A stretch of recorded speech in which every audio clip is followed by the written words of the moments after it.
Good morning. आज का हमारा टॉपिक है energy flow through an ecosystem कि इकोसिस्टम में एनर्जी फ्लो किस तरीके से होती है। आज हम यही डिस्कस करेंगे। वेरी इंपॉर्टेंट आर्टिकल है, पेपर में पूछा जाता है। ध्यान से आप सुनिए कि कोई भी मैटर है passes from the part two part with in ecosystem, energy flow through it. Energy from the sun is collected and concentrated and converted into the chemical bond energy by the producers. Very important इसको ध्यान से, यानी कि sun is collected, concentrated and converted into chemical bond energy by the producers. As organism at each succeeding trophic level break down their food, chemical bond energy in the food is released as chemical energy and heat, and this process of energy transfer and conversion is not 100% efficient and is governed by the second law of thermodynamics. It means क्या है कि ये जो statement है हम किस से correlate कर सकते हैं, second law of thermodynamics.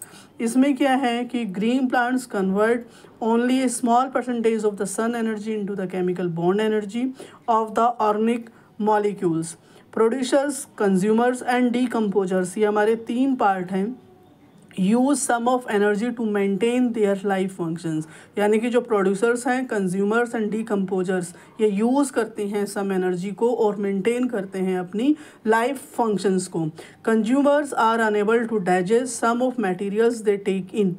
The energy in those undigestible food is released as the metabolic waste, and the energy in the waste material is not available to the consumer that produce it, and the waste may be used as an energy resource by the organism like the dung beetles. तो ये आपके पास diagram है, इसमें आपको दिखाई देगा कि किस तरीके से हमारे पास क्या है कि हम प्रोड्यूसर्स की बात कर रहे हैं। प्रोड्यूसर्स हैं वो भी हीट रिलीज में हैं, फिर कंज्यूमर्स के बाद आप decomposers and biotic and chemicals. तो ये हमारे पास एक सिस्टम है किस तरीके से, यानी कि एनर्जी फ्लो होती है इकोसिस्टम के अंदर।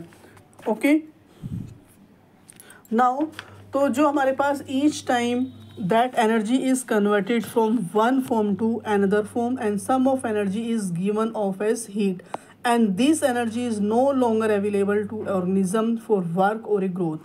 Ecosystem cannot sustain themselves without a constant input of energy. Organism within the ecosystem require a constant supply of food to serve as a fuel in maintaining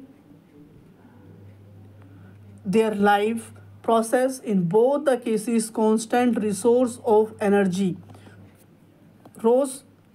जो सोर्स है, source of energy is needed becomes of the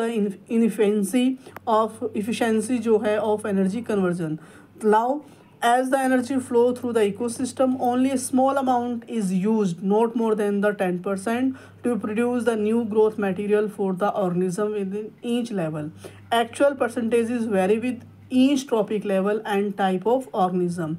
The remaining 90% of unavailable for the growth because it has been given off as heat or a bound in the waste material.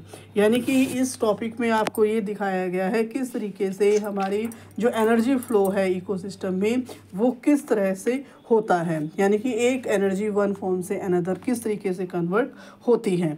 ठीक है, आप इसको ध्यान से सुनना। Thank you.